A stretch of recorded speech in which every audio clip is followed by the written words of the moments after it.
Welcome to Back in Crime, a podcast presented by Texas Crime Travelers. I'm Stewart Fillmore, retired FBI agent.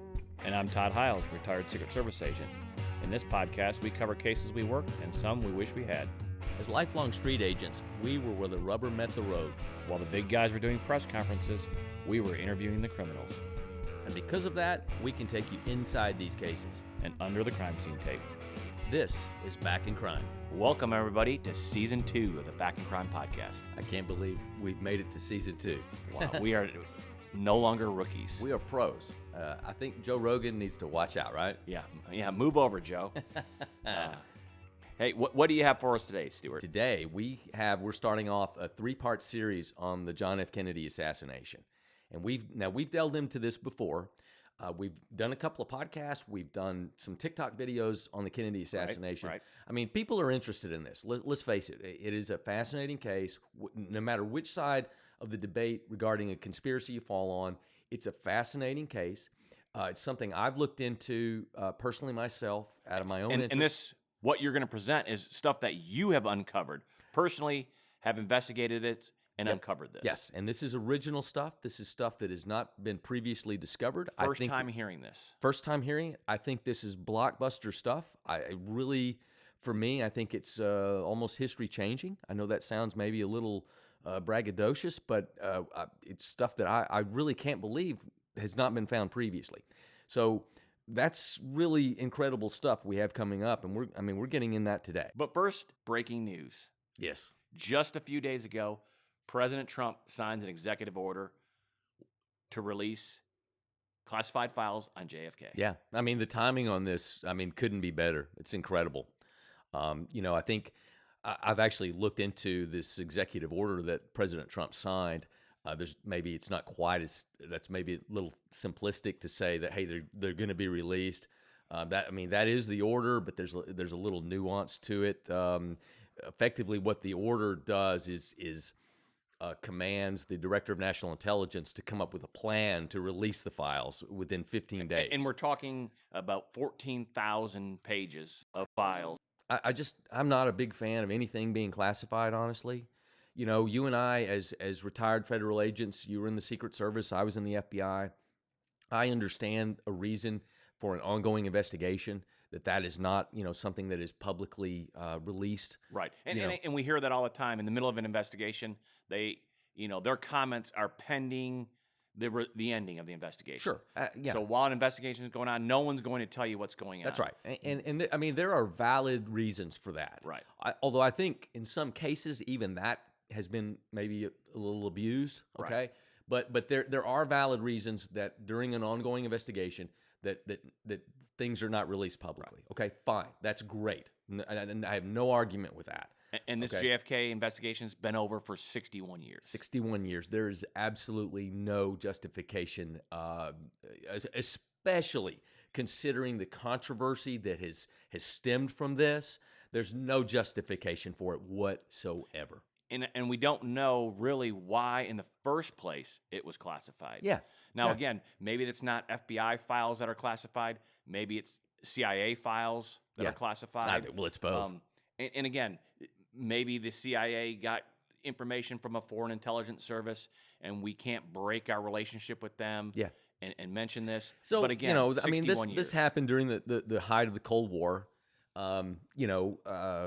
Oswald himself, the assassin, and we'll get into who Lee Harvey Oswald was, but he had defected to the Soviet Union, which was our enemy at the time in the Cold War, and no doubt that there was some investigation looking into that. They talked to informants, people that that their identity pretty much remained secret, because I'll just tell you folks, tell the listeners that in law enforcement and in the spy world, you will not be successful in your cases if you don't have informants. You have to have people on the inside of something that will tell you stuff, secretly. Okay, and they don't want their identity revealed. There may be some times when their identities are revealed if it has to go to court or something like that. That's a different situation. But the use of informants is absolutely critical to any law enforcement or intelligence operation. Right. There's just no way around it, okay? So those names are not going to be released. Fine. I get Redact it. them. And redact anything that maybe in the context of what they said might identify them, okay? I get that, okay? But that said, 61 years later, there is no reason Exactly. whatsoever Right. that barring maybe, like I said, the identity, that the context or rather the content of what was said or what was done, there's no reason that should be classified. Okay, none. And things like over the years, little things have leaked out before. Sure. Like I remember when I was a Dallas police officer, I'd always heard the story that moments after the Kennedy assassination, that the FBI in Dallas called the FBI in Fort Worth and said, get over here and work this case with us. The president's been shot. And a comment was made by an agent who said, well, I hope Oswald didn't do this. Yeah. And we know that the FBI had spoken to Oswald. Oh yeah, absolutely. Before the JFK well, I mean, he had been a assassination. defector to the Soviet Union, so that would have been a big deal. They But should have been talking right, to him. But he frankly. came to the downtown FBI field office and left a threatening letter. Yeah. And that letter. That letter was later destroyed at the on the orders of the special agent in charge of the Dallas FBI office, which there's no other way to say that. That is destruction of evidence and obstruction of justice. Yeah. There's no other way to say it. Yeah. Now, I don't know exactly what the reason was. The reason is probably to avoid embarrassment that the FBI, knew that Oswald was a volatile character before the assassination. Okay, probably to avoid embarrassment. Okay, maybe there wasn't anything sinister to it. But the fact remains, that is a destruction of evidence. And it goes back to my very first question. Why was this stuff classified to begin with? Exactly. And just personally, a little burr that's under my saddle about this thing is, and you probably feel the same way, any case, any investigation that I worked, that I was the case agent on, okay, once that case was finished, and that is that once the person that we did the investigation on was convicted in court, and was sentenced, that case is done. That investigation is over. That case file is closed, and now that whole investigation, anything that was done, is subject to the Freedom of Information Act. Right. That's great. I love that. And the public because can get a copy of it I have and read nothing to hide. Anything that I ever did, I think is I'm proud of it, and I think it should be seen. Now again, personal identification, social security numbers, those kind of things. Redact them. Right. But as far as the substance and the context and the content of the investigation, put it all out there. And so why, just on a, let's say a public corruption case of a local sheriff, why should that be open and for all to see once it's over? And the President of the United States somehow is different. To me, it really annoys me. Right. And remember back in season 1, we did a podcast on Trip 23. Yeah. And that's the first bombing of a U.S. commercial flight. Yeah. And this investigation was conducted in the early 1930s. Yeah. And that case, for over 80 years, was classified. Yeah. And now that it's unclassified, I've read, from the front of the cover to the back of the file. I've read everything, and I don't understand why did they classify that. Yeah, I don't either. It doesn't make sense. I just think maybe, who knows? It could be something nefarious. It could be something simple. But the point is, I don't agree with it. I think everything. I believe in radical transparency, and frankly, since the Kennedy assassination, the faith and trust in our government institutions.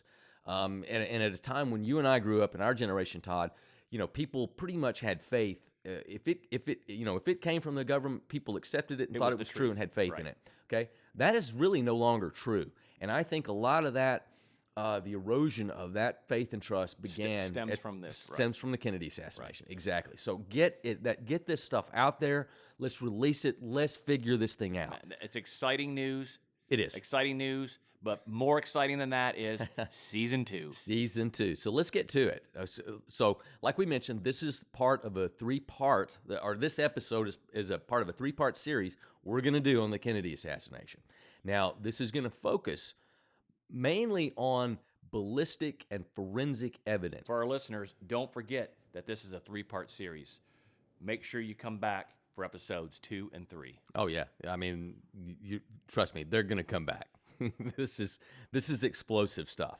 So let's get into this. Hey guys, I just want to let you know this episode is going to contain some very graphic descriptions, some very graphic details about forensic evidence that is necessary to tell the story. But I wanted to let our more sensitive listeners know that there may be some things that are upsetting due to its graphic nature. So please just be warned about that, but there's just no other way to tell this story. We're also going to be describing a lot of images, and since this podcast is just audio, we wanted to put the images out so that you guys can view them and follow them along if you'd like. We've posted the images in order on our Substack. It's free to view, so the link to our Substack is in our link tree, as well as in the description of this episode, so check that out. We've also posted the entire 60-page report there if you want to see it in full, and can't wait for part 2 and 3 to come out. So check it out, and just be aware that there's a lot to see here, and some of it may be graphic, so be careful about that as well. Okay, so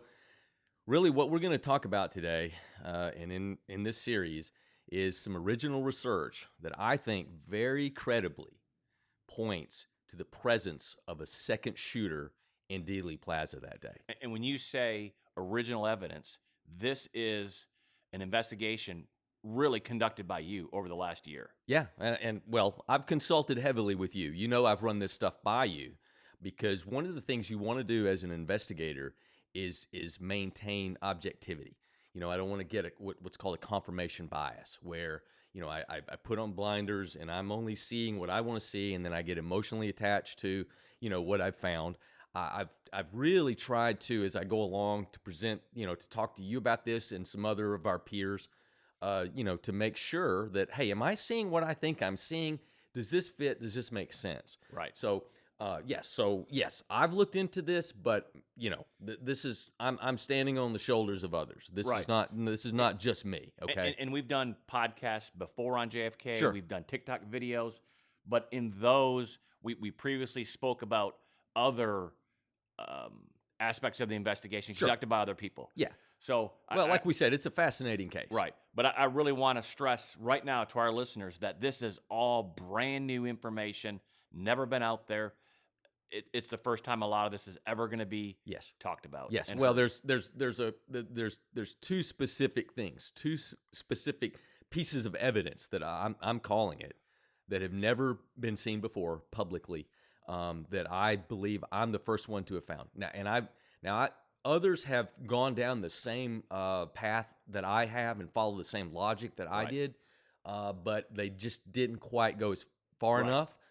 So I went that extra step. Not that I'm anything special. Right, but I you just kept going. And you uncovered something in that extra step. Exactly. But before we go any further, let's point out that this assassination is 61 years old. Yeah, exactly. Yeah. And for the most part, there's this ongoing debate was, did Lee Harvey Oswald act alone? Yeah.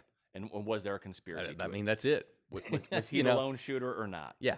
And the thing is that I think is frustrating is, I think, people of good faith can debate on any number of topics. And it doesn't mean that because I take one stance of a debate and you take another, that, your viewpoint is any less valid than mine. Right.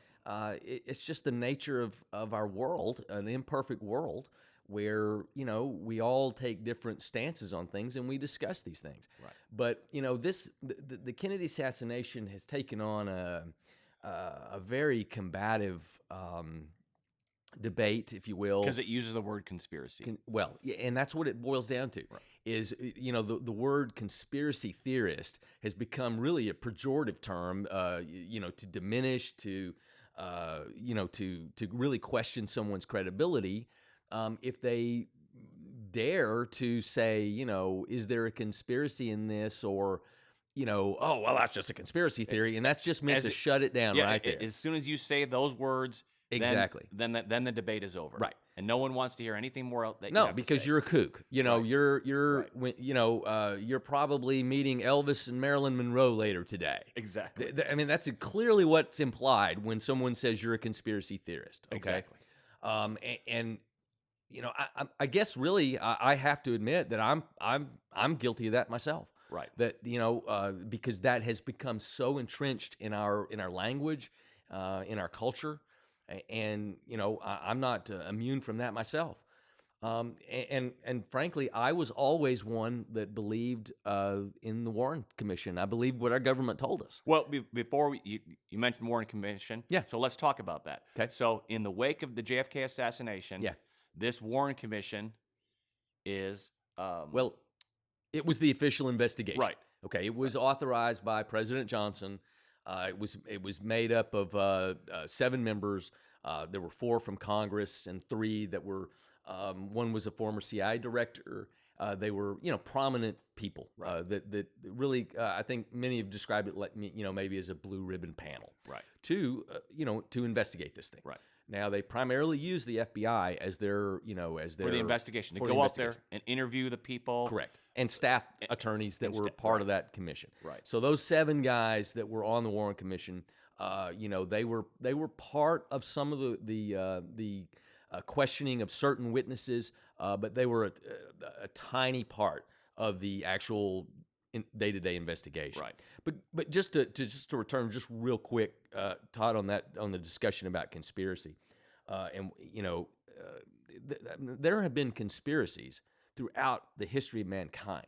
Oh, okay? you're exactly right. If you go back to Julius Caesar, Abraham Lincoln, both were assassinated as the result of conspiracies. Right. So why in the Kennedy assassination is it so off-putting to people that someone might say, "Wow, I wonder did Oswald act alone or not?" And why has that question lingered so much? I don't really have a good answer for you. I really don't. But nonetheless, that's where we are with that. And that was the official outcome of the Warren Commission. Yes, That they said Lee Harvey Oswald acted alone, exactly. and that there was no conspiracy. But what's funny though about that, and this is something that we will get into later. But the whole conclusion of the Warren Commission, and therefore the conclusion of the executive branch of the United States government, really relies almost entirely on something that's called the single bullet theory. Okay. Right. So it's not the single bullet fact. Okay. Right. It's the a theory. single bullet theory. Right. And yet, those that say, well, hey, could there have been another shooter? Oh, well, you're just a conspiracy theorist. Okay. Right. And then it shuts down. It shuts down. And we have learned again through social media. We've seen videos of people in the 1960s who were witnesses. Yeah. That were there in Dallas, Texas. Yeah. That the FBI from the Warren Commission interviewed them. Yeah. Took their statement. Yet those people were not brought in front of the Warren Commission That's to absolutely testify. true. Yeah, there were a lot of people that gave whatever their observations were. Many people were not did not make it into the Warren Commission report. Possible that their witness accounts of what they saw conflicted to what the Warren Commission wanted the results to Well, be. I can tell you absolutely that there are many of those out there that what they saw and observed did conflict with what I'll call it the narrative, what the narrative of the Warren Commission was. Right. But even more interesting, Todd, is so the Warren Commission was in 1964. Fast forward 10 years, and then you have something called the Watergate scandal. Okay, now that's not, although some people think that there might be a connection between those two. Right. I'm going to assume that there wasn't. Okay. Right. And for purposes of what I'm describing, just consider that the Watergate was an unrelated scandal. Okay. Right. That came along in the 1970s as part of the Nixon administration, which itself was also a conspiracy. Okay. But after the Watergate scandal, many people began questioning, our government institutions. And so there were several investigative panels that looked into Watergate. And as a result of that, and there was something called the Church Committee, which found really some egregious violations by the FBI, by the CIA, the IRS. And so as a result of some of these investigations like the Church Committee, there was another congressional committee formed in 1976 called the House Select Committee on Assassinations. And it looked into the JFK, it also looked into the Martin Luther King assassination. Right. And again, they're looking for the truth. Presumably, one would hope. Right. Yeah, one exactly. certainly would hope. And at the time, I don't think there would have any doubt by most people that this is hey, they're serious and they're looking in for the truth. Now, what's interesting about it's called the HSCA, the House Select Committee on Assassinations, is when they concluded in 1979, and they wrote a final report like the Warren Commission report. But guess what? They found that there was, quote, a probability that President Kennedy was assassinated as a result of a conspiracy. Now, that stems from some acoustical analysis they did of a Dallas police radio recording that supposedly found 4 shots. Okay. All right. For a whole lot of technical reasons, in the amount of time that the presidential limousine was driving on Elm Street in Dealey Plaza, if a shooter, Lee Harvey Oswald, had a bolt-action rifle, as the official investigation found, he would not have had time to get off 4 shots in that time. So that 4th shot then presumably means that there's another shooter. And so that was the conclusion at the end of the HSCA. So what's really crazy then is you have these 2, congressionally mandated or whatever committees, and they came up with 2 different outcomes. Exactly. Yeah. So, and what I don't really have a good answer for, and I've never really quite understood, is, when the HSCA wrapped up, of course, that's a congressional committee. They have limited powers as far as a criminal investigation. Right. So they referred their work to the Justice Department, and really the Justice Department really did nothing with it. It was just ignored. I think there was actually some follow-up work on that acoustical analysis. I know that is controversial itself. Like I said, there's almost no aspect of this case that there is not debate on either side of, that's very passionate, and that again, I'll just say people of good faith disagree over. Okay, so I have to add that. But for my own personal history on this thing, I think you and our producer have bandied around the term that I'm an expert on this. I think an expert might be going a tad far for me. I've been an interested student in it for a long time. But I've never actually, until about a year ago, I've never actually done my own research into it. But I will say this: if there was a pedestal that said "expert in JFK assassination," I believe that you are capable to stand on that pedestal. Okay. I mean, well, I don't know about pedestals, man. Like I said, hey, I'm a street agent. I was never, I'm not, we kidded about this before. We're not the guys giving the press conferences. Right. But you in the last year, you have presented a lot of your findings to me. Yeah. And I've looked at that and said, again, going back in our history, we've worked federal criminal cases together. Yeah. Then we've as private investigators, we've worked cases together there. Exactly. So I know the kind of work that you do. Thank you. And so when you brought this stuff forward, I was like, this has to get out there. Yeah. People have to hear this. In fact, you and I worked a murder case together where we were working on bullet paths and bullet trajectories and all that kind of stuff. And actually, our work was instrumental in finding that our client was not guilty of murder. Right. We know what we're talking about when we go into these kind of things. And so I would just like to say this to give it into a perspective. And if we could go back in time and that we could make one change to something, and let's say we're going to go back to the day that Jack Ruby shoots Oswald Yeah. in the basement down there at Yeah. 106 South Hardwood, Mhm. the police headquarters. Let's say, just for this our perspective, that the gun malfunctions or for whatever reason, Oswald survives that Yes. shooting. Right. So in the future from that, Oswald is going to have to stand trial for the murder of Right. JFK. Sure. And I would think that the state or the prosecutors would follow the playbook of the Warren Commission. Mhm. And they would present that, and maybe it takes 2 weeks to present that Right. and all their witnesses. Right. But at some point in that criminal trial of Oswald for murder, the state is going to rest. Yes. And at that point, the defense, they start Exactly. their witnesses. They bring in Yep. their evidence. And I would say that your findings at this point, Yep. the defense would put on the stand you. Yeah.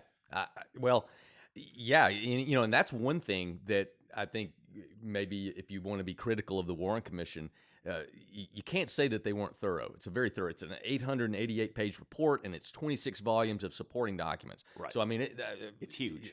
Saying that they weren't thorough, especially in a 9-month investigative period, they were very thorough. Okay, so you can't argue with that. But I think really the Warren Commission might have perhaps was guilty of what I said is about confirmation bias. They had a narrative that Oswald acted alone.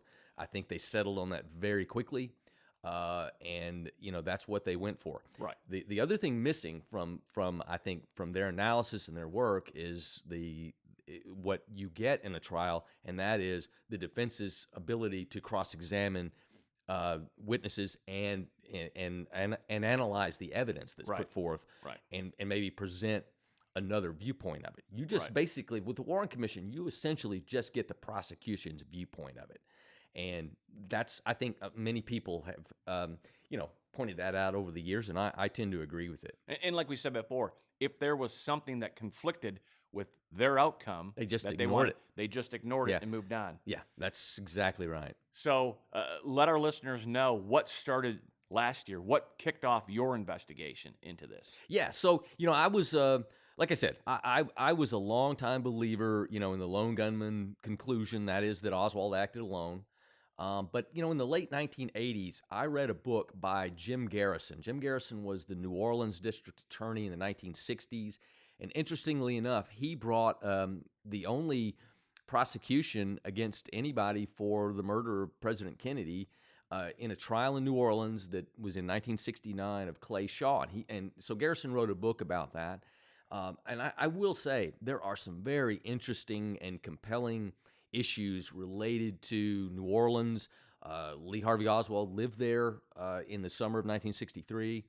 And if you read Garrison's book, many people, again, just dismiss him, Right. As a kook and a conspiracy theorist. But if you really read it, there are some interesting and compelling and funky things that were going on in New Orleans. Okay, and that kind of at that time actually kind of got me to thinking, about what else, maybe there is more to this story or not. But then after that, just a few years after that, in 1992.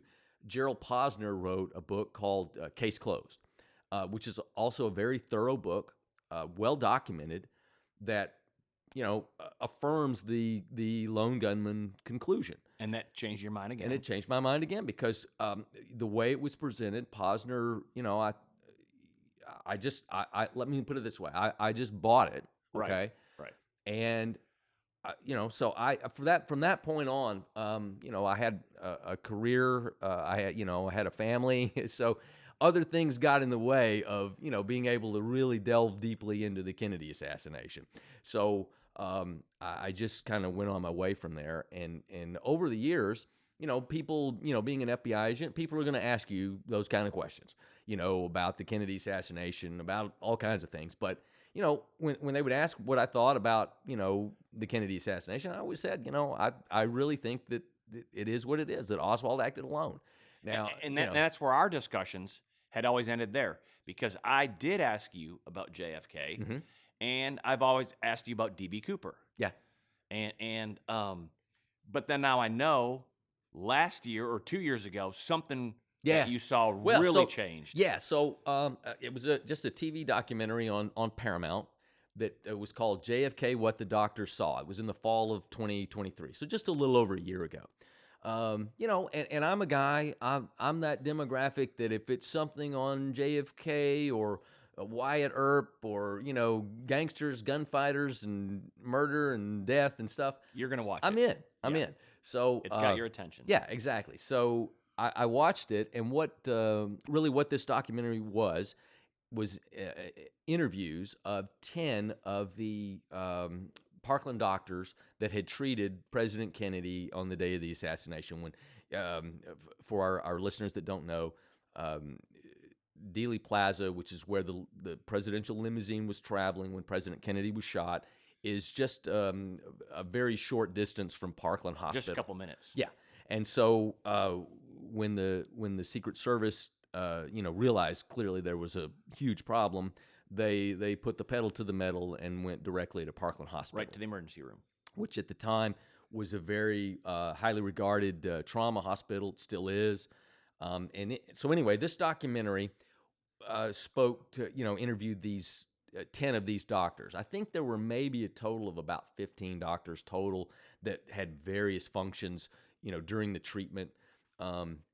But the most prominent one in this documentary that I saw was Dr. Robert McClellan, who had actually stood right over JFK's head. So he stood right there. And honestly, I found these guys to be very, very credible. They were clearly intelligent men. They were experienced men. And overall, what they described was that when JFK first got to Parkland, he had a very small, round, clean wound, and that's important. Okay, that description is important. In his throat, somewhat below the Adam's apple. The size of that varies depending on who's estimating it, but roughly, I think consistently, it was pretty much 5 to 7 millimeters. So that's pretty small. And then the other wound that was described was that there was a gaping hole in the right rear portion of the president's head. Okay, that's known. That portion of the skull is known as the occipital area of the skull. So, in fact, Dr. McClellan, there was another Dr. Kemp Clark, who was the senior physician in the emergency room that day. In fact, Dr. Clark is the one that pronounced the president dead. Okay. He was a neurosurgeon. Both of them claimed also that this wound in the back of the head had brain tissue exuding from it, including cerebellum. Now, cerebellum is a portion of the brain that's at the back of the head and at the lower part of the brain. Okay. Okay. So it's a very specific part of the brain. And one would think that a neurosurgeon and a trauma surgeon, very experienced, that see gunshots every day, They're credible. They're pretty credible, Right. and I think they probably, you can pretty much rely on what they're telling you they saw. Right. But Did they go to the Warren Commission and testify? These doctors. Yes, not Okay. all of them did. I Okay. don't think all of them did, but most of the Parkland doctors did. Okay. And for instance, in the case of Dr. Clark, because I've specifically read his testimony, Dr. Clark essentially said what I just said. There was a large hole in the occipital region with cerebellar tissue exuding. Okay. So again, I would think a neurosurgeon would know what cerebellar tissue looks like. Right. And so again, I found this very compelling. But what you have to conclude from that, which you've already did, because I had the same reaction, is, well, those are consistent with shots coming from the front. Right? And not the rear. So disregarding what I already knew, that the official conclusion is there's a shot from the back, and that there's also another controversy about what's called the grassy knoll. We'll get into that. Right. But it just occurred to me that, well, if there was a shot from the front, as these credible men are saying and describing, where would it have come from? And that's as simple as that sounds. That's what started me on my path into looking into this. Because right? we know at the time that Oswald is actually is behind, right? He's Correct. up on the 6th floor. Yes. He is behind. And we are gonna for those that are listening, that are dedicated listeners, we're gonna describe this as best we can, for listeners. But we're also gonna have this out with a video where we'll show graphics of this, Right. so that you can really get an understanding of this. Right. Because some of the stuff we're gonna get into is very technical. And there's really no way to tell this story without getting into these technical details. So just watch for the graphics and Because you actually have this set up as like exhibits. exactly They can see what you're I talking about. Todd, I work this as if I work this as an investigator, not as a reader of history. Right. Okay. I went at it as if this is a case I'm going to present to a prosecutor that ultimately is going to go to court, and I'm going to have to defend everything that I'm saying in court, and Right. My findings in court. And again, going back to what we're talking about, that would mean that I'm going to be on the stand being cross-examined, and I want to know what my weaknesses are when I'm under cross-examation, because Right, 'cause you're gonna every have to case has weaknesses. Right, and you're going to have to defend this. Exactly. So that's how I work this thing. Anything that I found, I'm testing it with, well, when the other side asks about this, what's the answer to that? And so anyway, so let's begin with this throat wound, because this is kind of this is really where I started. Okay. Now, when President Kennedy first got to Parkland Hospital, and everyone probably is aware or has seen what's called the Zapruder film. That's going to be important later as well. But there was a bystander in Dealey Plaza as the presidential limousine came down Elm Street that filmed really the entire thing. As the car came from Houston Street all the way down Elm Street, Abraham Zapruder filmed that limousine going down, and in doing so, he captured President Kennedy getting shot. And unfortunately, it's a very gruesome thing to see, but in frame 313 of the Zapruder film, you see President Kennedy's head explode, Right. From a rifle shot. But as devastating as that wound was, by the time that they got to Parkland Hospital, President Kennedy was still alive. He had what was described as agonal breathing, which is someone that is near death. Right. And I think some other doctors described him as moribund, which is a medical term meaning near death. Okay. But nonetheless, he's still alive. So to assist with his breathing, Dr. Malcolm Perry decided to do a tracheostomy, which is basically just, you put a tube down someone's throat so that, to assist their breathing. Right. Right. And as it turned out, where this wound was on the president's throat, in the midline of his throat, just below the Adam's apple, was almost the perfect location for where a tracheostomy incision is done. So Dr. Perry just utilized that wound to begin, to do the tracheostomy. And in doing so, obviously, he expanded that wound with the incision. But he observed, as he's doing this, he observed some specific damage in that area of the throat. One being that, again, this small, clean hole that's about 5 to 7 millimeters, and that there was also a laceration to the trachea, the windpipe, that was on the right side of the trachea at about the third tracheal ring. So that gives us a specific area where that happened, and so that'll allow us later on. It's going to be important later on, and then along that same what we'll call a wound path. So from the middle of the throat to the right side of the trachea, the windpipe, the bullet appears to be going that way, right? Then there's some bruising of the muscles that are along along the neck, called the strap muscles. And then later on, the autopsy found that there was some bruising at the top of the lung.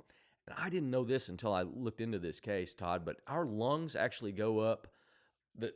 The top of our lungs actually go higher than our collarbones. Okay. So if you touch just at your collarbone there, that's actually the top of your lung right there. Okay. Okay. So there was a bruise along the top of the right lung. Okay. Then later on, the HSCA, the House committee that looked into this in the 70s, they hired some radiologists that were experts in radiology that additionally found a fracture of the transverse process of the first thoracic vertebrae. Okay. But how did these guys find that? So that was from an X-ray. That was an analysis of the X-rays that were taken taken at the autopsy. Now, Okay. So after President Kennedy was he didn't last long at Parkland. I think he was declared dead. He was shot at 12:30. I think at 1:00 is when he was declared dead. Okay. So all this happened in a very short amount of time. I'm sure it was very chaotic, very hectic. But then later that night, he was flown back to Washington, and that in itself is a controversy. And the autopsy was done at the Bethesda Naval Hospital. Okay. Okay. Like I said, there's even controversy to that because he really, under the law, should have been the autopsy should have been done in Dallas.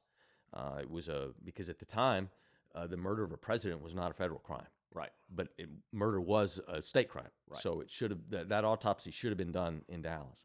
Okay. So now this is where the listeners are really going to have to drill down because this is specific, but it's so important to what's going to come later. So if you take these wounds that I've just described, midline of the throat below the Adam's apple, right side of the trachea, a bruise at the top of the lung, and a fracture of the transverse process of the first thoracic vertebra, it's called T1. If you imagine looking at the president from a side view, connect all these wounds, that creates a line. Okay, so that can give us a bullet path. Okay, actually, that's going to be a trajectory. So we can see, is this line coming from above the president? It's coming from below? Is it straight across? You have to take into account where and how the president was sitting. So we know he was in a limousine. He was in the back right passenger seat of the limousine. He was effectively sitting just in a normal posture as anybody sits in a car. He had his arm up on the side of the vehicle. He was waving to bystanders.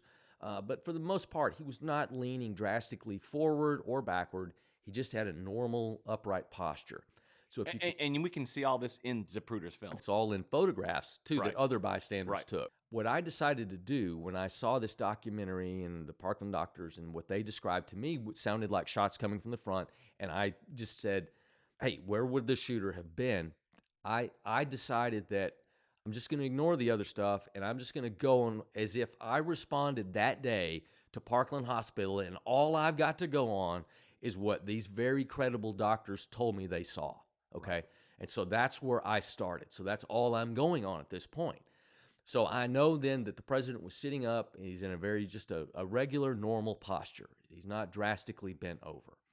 So if you assume that, and if you get a picture of the president, and what I did is I took a profile picture of the president in a normal posture that he would be when you're sitting, and then I superimposed over that the lungs and the trachea and the throat anatomy, and I connected all these different wounds that I've just described, and effectively they make a straight line. Okay, it's a horizontal line, give or take a few degrees, effectively a straight line. So what's important about that is that tells you that a shot, assuming it's from the front, okay. And again, this is what I'm going on at the moment. Let's ignore everything else that we later know, okay? Right. I'm going on what I would have known that day. That implies that there's a shooter that's basically level with the president, that shot is coming almost straight at him. And what's important, earlier I said about that the initial description was it's a small, clean, round wound, is that corroborates a shot that is coming effectively straight at the president. It's not coming at an angle above or below. Right. Gunshot entry wounds, when they strike human skin, human tissue, they obviously, bullets are way smaller than I think people realize. So on entry, a gunshot makes a relatively small hole, okay? But in doing that, it tears the skin. Around the edges of where that tear is can tell a lot about where the shooter is. Or the direction of travel. Right. Exactly, okay? So for the moment, let's just go on the theory that, or on the fact, really, that a gunshot entry wound is a relatively small wound. So that's what the doctors, describe the president as having. So now we know then that there's a possibility that this front shooter is roughly level with the president. Now let's consider the overhead or superior view. Okay, so again, I did the same thing. I took the president a look at the body overhead, really where the camera is going to be looking straight down the trachea. Okay, and so you can see the lungs, you can see all this above, and if you connect those same wounds, okay, then it gives you a line that traverses through the president roughly at a 20-degree angle. So it's the bullet path. That's going to be the bullet path. The correct. bullet path. Okay. And so what that does is that effectively, points to the location of the shooter. Okay.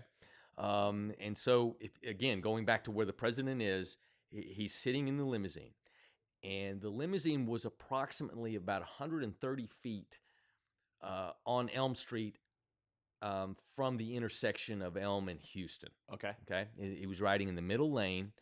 The nose of the vehicle, is pointing in a westerly direction, and the president's in that back seat.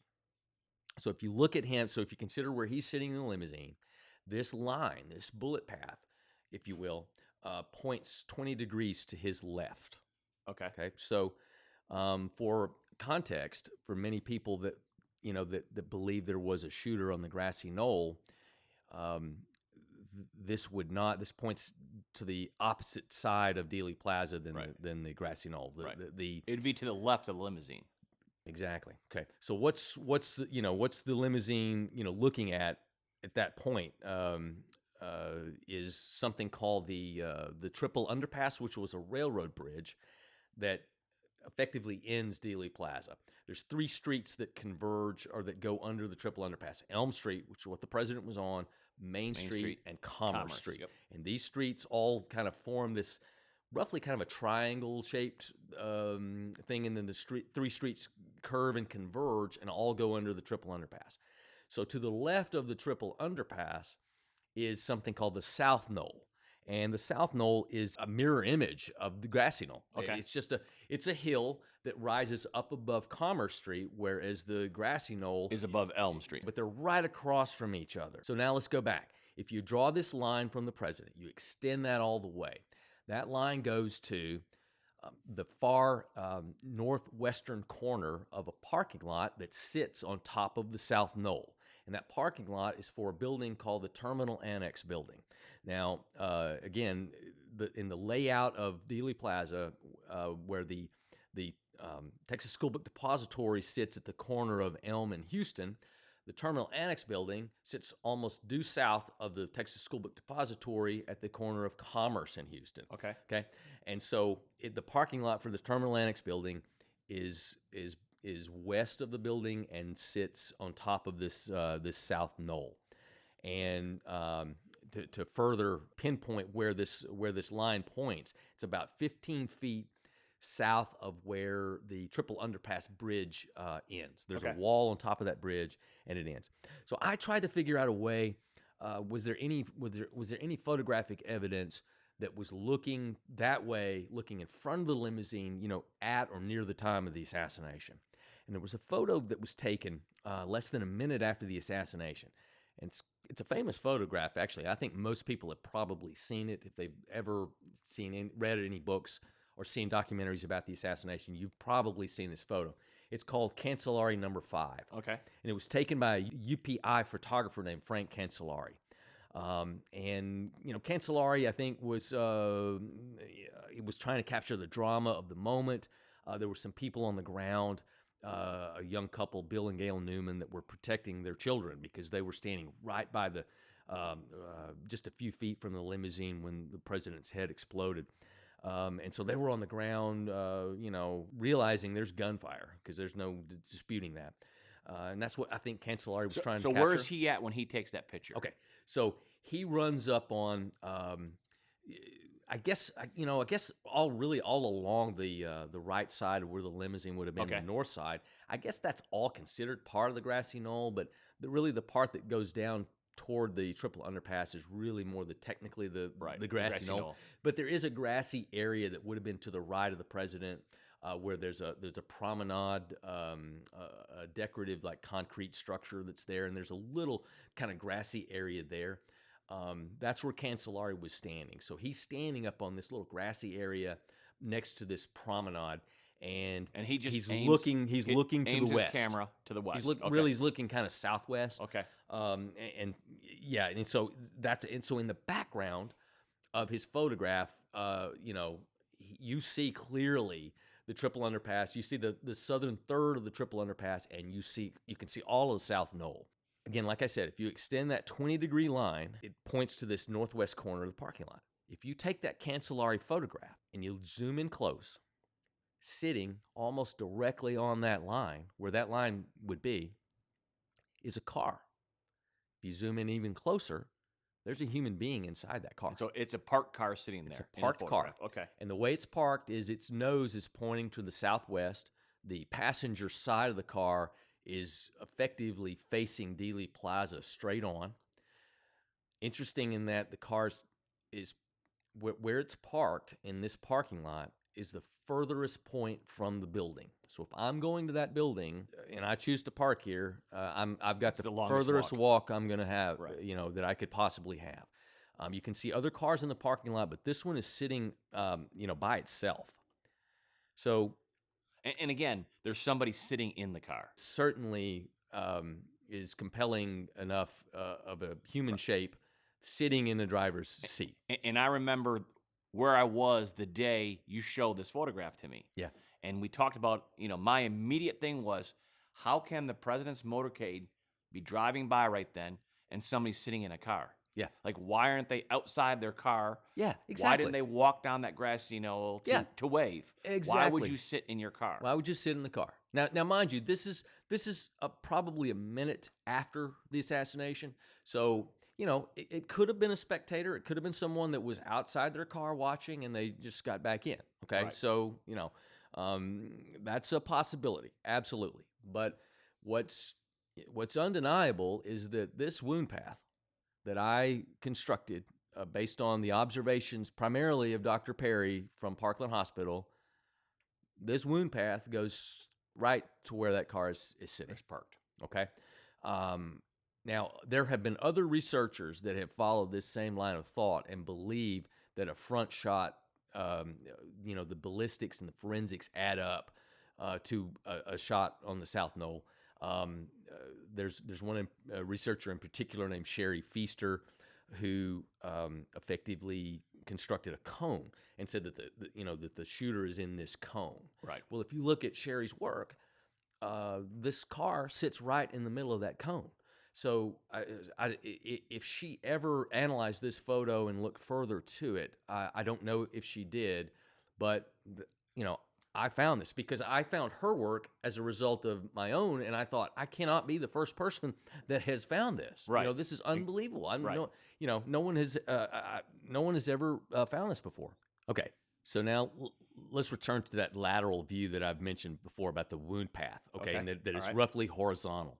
So if you take elevations of which I've done of where that car on the South Knoll is parked versus where the limousine was at the time of this so-called throat shot, both positions are 422 feet above sea level. Okay? So they're level. They're level. It's level. And I've actually stood on this spot where this car was parked, and you're looking,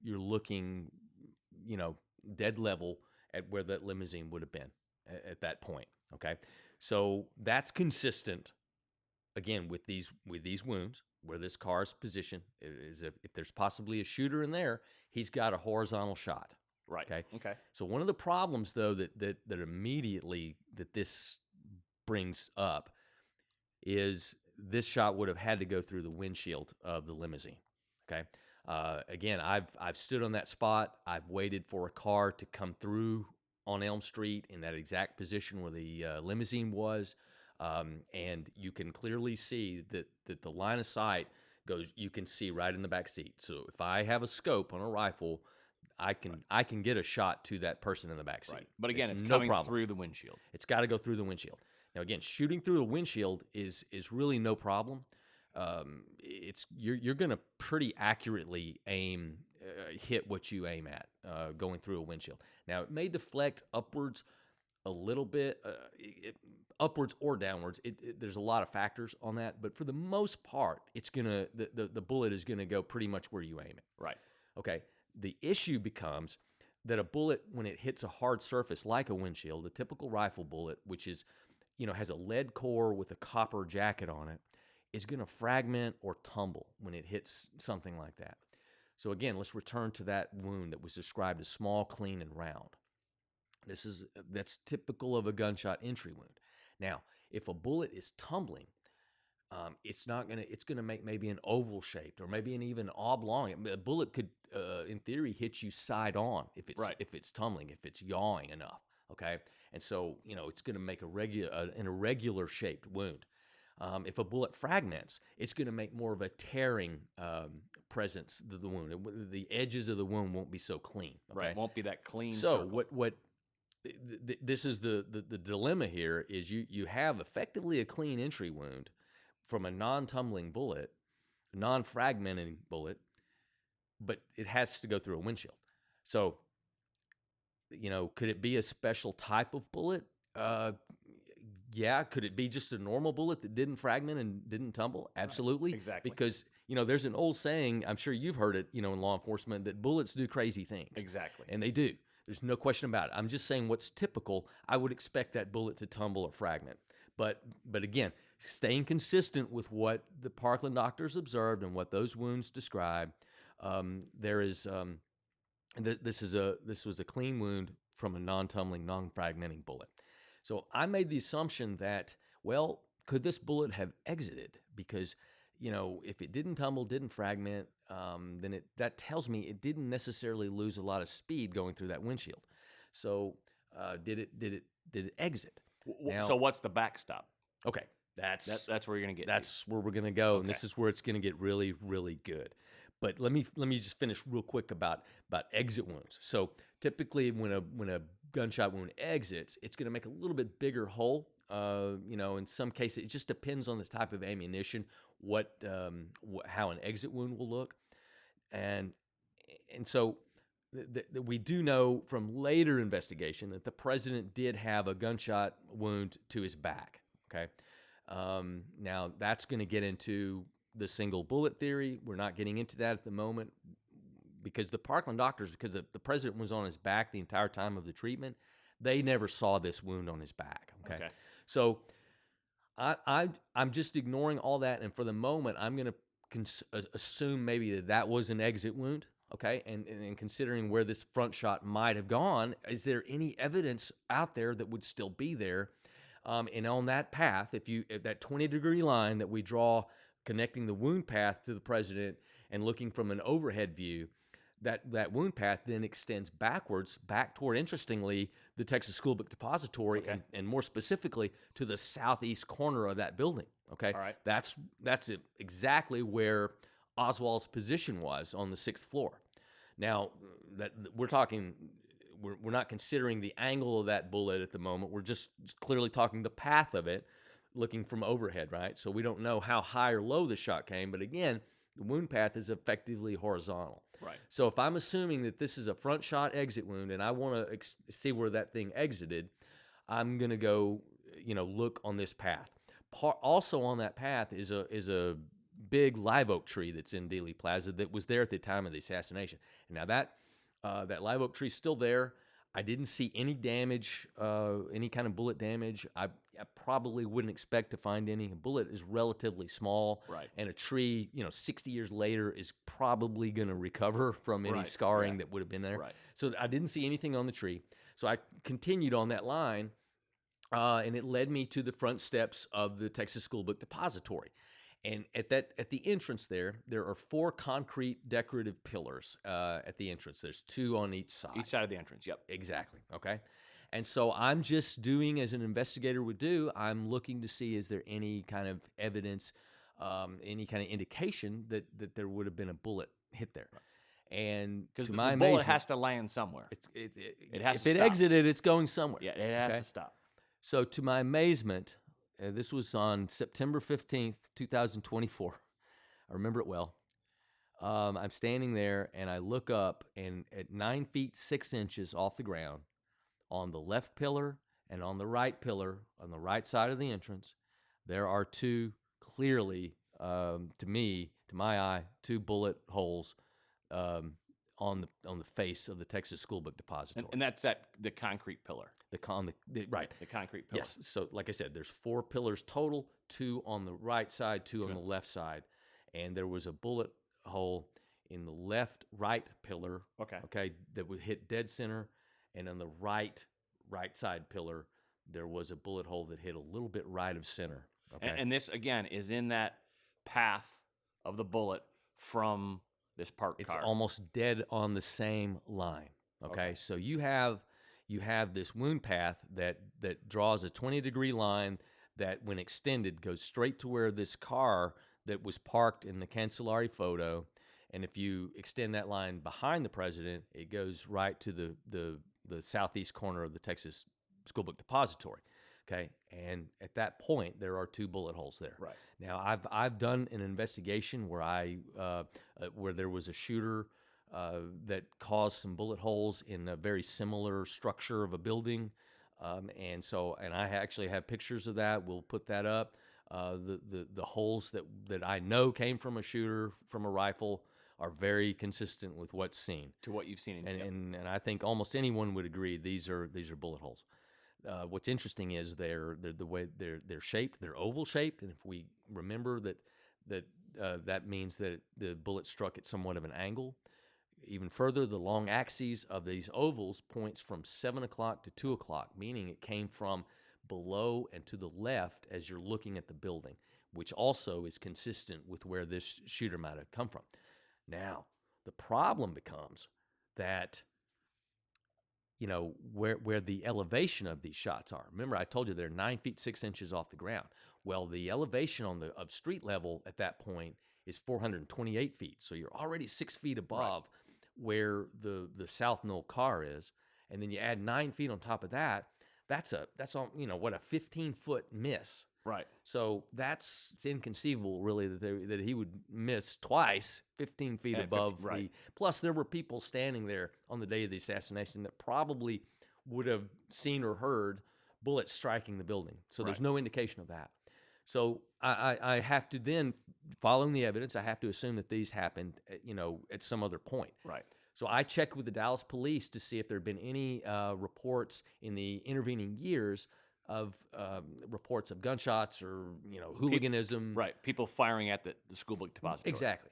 The Dallas police records are negative for any reports of such things since the assassination up to the present day. Okay. I searched for any photographs I could find on the day of the assassination, maybe that would have enough resolution to see those bullet holes. I couldn't find it. I searched original photographs at the Dallas Public Library. Couldn't find anything. The resolution, these are relatively small. Right. And if it's from a rifle, that's exactly what I would expect into concrete. So, unfortunately, the resolution is just not good enough to see it in those old photographs. Right. In doing this research, I've read a lot of different reports. I've scoured a lot of original stuff. And I found... And I'm going to stop you right there because I know what you're about to say. Yeah. And to me, again, that's just incredible. Yeah. That this is out there and no one has ever talked about this. It's funny. I've spoken with this with another JFK researcher who's also a police officer and is actually sniper trained. And he was stunned. Right. That these bullet holes were there. And, he was talking about an investigation that he was involved in where, they were looking for a fugitive and, everyone's kind of looking around. Well, and they couldn't find the guy. But if you just look up, the guy was in the tree. So sometimes, we, just as humans, we just don't necessarily look above. We just don't notice things that are there. And again, these holes are tiny. They're small. They're, a rifle bullet itself is a relatively small thing. So during my research, I found an original report, an FBI report, that documented some information that the FBI had received from the Dallas Police Department. And what was the date of that FBI report? Yeah, so the FBI report was November 27th, 1963. That's 5 days before, After. 5 days after the assassination. But the information that they were documenting, that the FBI was documenting from the Dallas police, had occurred on November 20th, 2 days before the assassination. Okay. And so what the Dallas police said is they had observed two men, quote, near the scene of the assassination, near where the president was killed, sighting in a rifle, and that they were in the vicinity of these men was an old model car. Okay. Now, I don't know, we'll get into further about what I think maybe this car was.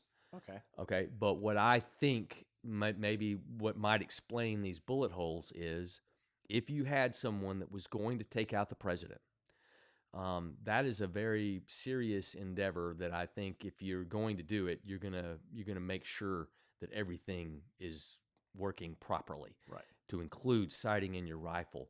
And what better place, although it is risky, what better place to sight your rifle in than the exact spot where you're going to be using it. You're going to use it. Exactly. And I think also that would also allow to assess how loud it's going to be, what the sounds are going to do, and that kind of thing. Right. So we're gonna end it there. We've got a lot more to go on this thing. We're going to consider next, as we mentioned earlier, that when you see the president's head explode, we're going to take a second look at maybe where those bullets came from, or I say bullets, where the bullet or bullets came from that caused that headshot, because I think it's going to be a little different than what most people understand.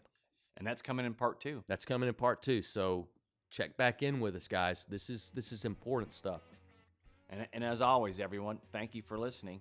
And if you've got any comments, questions, feel free to reach out to us. Please, absolutely. We want feedback on this thing.